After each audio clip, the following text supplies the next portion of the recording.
Jamais dans l'histoire de l'humanité, la science et la technologie n'ont progressé autant qu'au cours des dernières années. Des études indiquent que jusqu'aux années 1900, la connaissance humaine doublait presque tous les 100 ans. Cependant, en 1950, la connaissance a commencé à doubler tous les 25 ans. Dans les années 2000, avec la popularisation d'Internet, la connaissance humaine doublait chaque année. Et maintenant, mes frères, notre connaissance double presque quotidiennement. À tout moment, une nouvelle technologie est lancée. Les ordinateurs, les téléphones portables, les montres et même les maisons intelligentes sont de plus en plus nombreux. Et en même temps, quelque chose d'effrayant émerge devant nos yeux. L'intelligence artificielle. Pour ceux qui ne le savent pas encore, l'intelligence artificielle est une technologie qui permet aux machines d'apprendre et d'exécuter des tâches qui nécessiteraient normalement l'intelligence humaine. Plus nous l'utilisons, plus elle se perfectionne. Face à toute cette évolution technologique, la question se pose, sommes-nous en train de voir la réalisation d'une prophétie biblique sur la fin des temps? De plus, ces technologies prépareront-elles le monde à l'arrivée de l'Antichrist et l'aideront-elles pendant son règne sur Terre? Je vais répondre à toutes ces questions et bien plus encore. Mais avant cela, je vous demande de laisser un pouce levé, de vous abonner à ma chaîne et d'activer la cloche de notification pour recevoir en avant-première les prochaines vidéos que je publierai. D'accord? Frères et sœurs, il y a environ 2500 ans, Dieu a remis un message au prophète Daniel concernant ce qui se passerait dans le monde à la fin des temps. Voici ce qui est écrit dans le chapitre 12 de Daniel, des versets 1 à 4. Cela dit ainsi. « En ce temps-là se lèvera Michaël, le grand chef, le défenseur des enfants de ton peuple. Et ce sera une époque de détresse, telle qu'il n'y en a point eu de semblable depuis que les nations existent jusqu'à cette époque. En ce temps-là, ceux de ton peuple qui seront trouvés inscrits dans le livre seront sauvés. Plusieurs de ceux qui dorment dans la poussière de la terre se réveilleront, les uns pour la vie éternelle et les autres pour l'opprobre, pour la honte éternelle. Ceux qui auront été intelligents brilleront comme la splendeur du ciel, et ceux qui auront enseigné la justice à la multitude brilleront comme les étoiles, à toujours et à perpétuité. Toi, Daniel, tiens secrètes ces paroles et scelle le livre jusqu'au temps de la fin. Plusieurs alors le liront et la connaissance augmentera. Regardez cela, le livre de Daniel dans la Bible parle de l'avenir du peuple de Dieu et du monde en général. Certaines versions mentionnent la science à la place de la connaissance, ce qui pourrait signifier qu'à la fin des temps, la connaissance humaine et la connaissance de Dieu se multiplieront. Cela ne signifie cependant pas que ces outils ont été créés par le diable ou qu'ils servent uniquement à faire le mal. S'ils sont utilisés pour le bien, nous verrons d'incroyables progrès dans tous les domaines. Mais nous savons que l'être humain est mauvais par nature et que Satan l'influence beaucoup.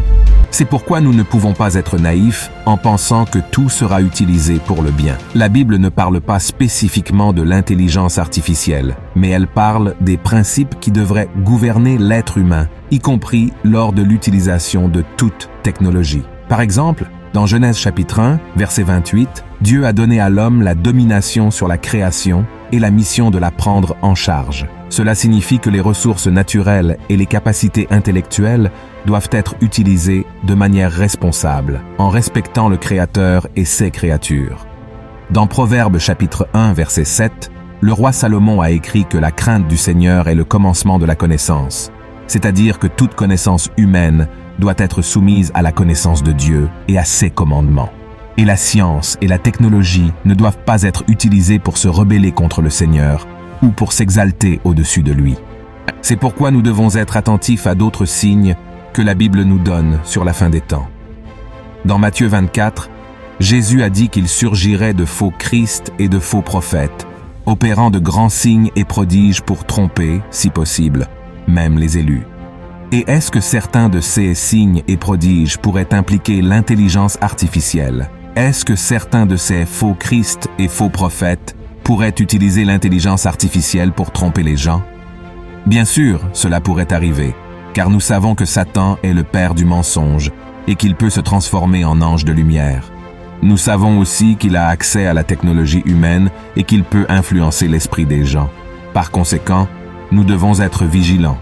La Bible dit qu'à terme, l'Antichrist surgira et gagnera la confiance des dirigeants politiques et religieux de ce monde. Il montrera aux gens que seule une religion unique, dirigée par lui-même, pourra rendre la terre exempte de guerre, d'injustice et d'inégalité. Ce traité de paix marquera le début de la fin des temps et le compte à rebours pour le retour de Jésus. Il n'y a donc aucune raison de douter que l'Antichrist utilisera toutes les technologies existantes dans le monde et celles qui seront encore créées pour tromper et dominer l'humanité. Je crois qu'il utilisera l'intelligence artificielle de 5 manières pour imposer son pouvoir devant les hommes. La première d'entre elles est le contrôle et la surveillance. Le gouvernement de l'Antéchrist pourrait utiliser l'intelligence artificielle pour surveiller et contrôler la population à grande échelle, c'est-à-dire partout dans le monde. Il pourrait utiliser des systèmes avancés de reconnaissance faciale et d'analyse de données qui permettraient l'identification et le suivi des personnes, lui permettant de savoir chaque pas qu'un individu fait. Deuxièmement, manipulation de l'information. À l'aide d'algorithmes très sophistiqués, l'intelligence artificielle pourrait être utilisée pour créer et diffuser des informations fausses ou trompeuses dans le but de manipuler l'opinion publique et de promouvoir les actions de l'Antéchrist de manière positive, comme s'il était vraiment le sauveur dont le monde a tant besoin. Troisièmement, domination économique et politique.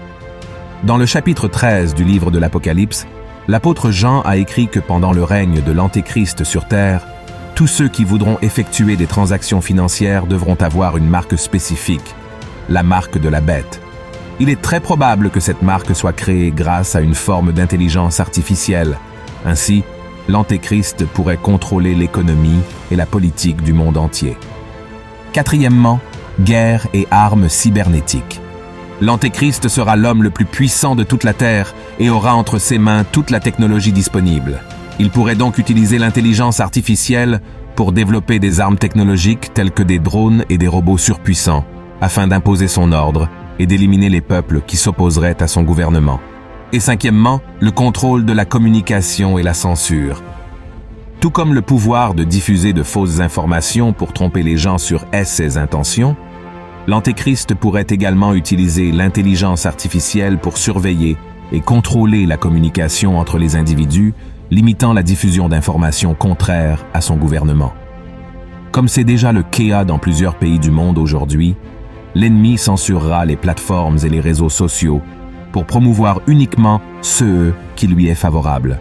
Et mes frères, avant de terminer ce message, je veux vous montrer que ce n'est pas seulement Daniel qui a fait des prophéties qui parlent probablement de l'utilisation de la science et de la technologie au cours des dernières années avant le retour de Jésus. Et la première d'entre elles a été faite par le Christ lui-même dans Matthieu, chapitre 24, lorsqu'il parlait à ses disciples du temps de la fin. Les disciples demandèrent à leur maître quel serait le signe de son retour, et Jésus dit que l'évangile de son royaume serait prêché dans le monde entier comme témoignage à toutes les nations, et alors viendrait la fin. Ce qui est intéressant, c'est qu'au moment où Jésus a prononcé cette prophétie, c'était une époque très différente. La communication était limitée, les messages étaient transmis à pied, par bateau ou à cheval. Ce n'est plus le cas de nos jours. Un simple email ou un message sur WhatsApp suffit pour qu'une personne de l'autre côté du monde reçoive notre message. On estime que près de 3 milliards de personnes dans le monde ont un téléphone portable et un accès à Internet. Cela signifie que près de la moitié de l'humanité a un accès instantané à tout moment. Ainsi, les paroles du Christ n'ont jamais eu autant de sens qu'aujourd'hui. Internet dans la poche de tout le monde signifie qu'il y a maintenant le potentiel pour que l'évangile du royaume soit prêché à toutes les nations. Les vidéos de ma chaîne, par exemple, sont vues par des millions de personnes tous les jours, pratiquement sur tous les continents. En d'autres termes, le scénario que Jésus avait prédit avant sa mort se réalise maintenant devant nos yeux.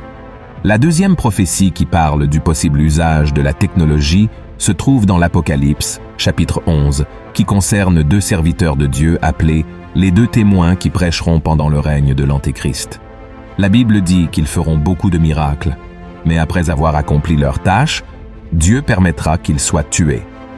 Ensuite, quelque chose de curieux se produira que les générations précédentes n'auraient jamais pu expliquer. La prophétie raconte que des gens de toutes parts du monde verront les corps des 2 témoins morts à Jérusalem pendant environ 3 jours et demi, et tous les habitants de la terre se réjouiront de leur mort et s'enverront des cadeaux les uns aux autres, parce que ces 2 prophètes avaient tourmenté les gens en prêchant la parole du Seigneur. À la fin de cette période, tout le monde sera témoin de la résurrection des 2. Frères et sœurs, maintenant la question se pose, comment des personnes du monde entier verront-elles les corps des 2 témoins à Jérusalem? C'était impossible à toute autre époque, et tout, ce que la vision de l'apôtre Jean décrit, commence à avoir du sens pour l'humanité après l'avènement d'Internet, des téléphones portables et de l'intelligence artificielle. Aujourd'hui, il est facile d'imaginer des milliards de personnes dans le monde entier suivant en direct et en temps réel, sur les sites d'actualité ou sur les réseaux sociaux des images de la mort et de la résurrection de ces serviteurs de Dieu. Bien sûr, la parole de Dieu ne parle pas de technologie spécifique. Nous devons nous rappeler que les hommes qui ont reçu ces révélations vivaient sur Terre il y a plus de 2000 ans et n'avaient aucune idée de ce qui se passerait dans le futur. Il est un fait que l'Antéchrist viendra pour dominer le monde. En fait, la Bible dit que son esprit est déjà ici sur Terre, préparant le terrain pour son arrivée, et il vient pour tromper les nations et emmener le plus grand nombre de personnes en enfer avec Satan. Mais cette parole, frères et sœurs, n'est pas pour semer la peur, mais plutôt pour rappeler à chacun de nous que nous devons remettre notre vie à Jésus aujourd'hui, car les prophéties nous montrent que le retour du Seigneur est plus proche que nous ne pouvons l'imaginer. Si vous avez apprécié ce message, je vous demande de l'envoyer au plus grand nombre de personnes en le partageant sur WhatsApp.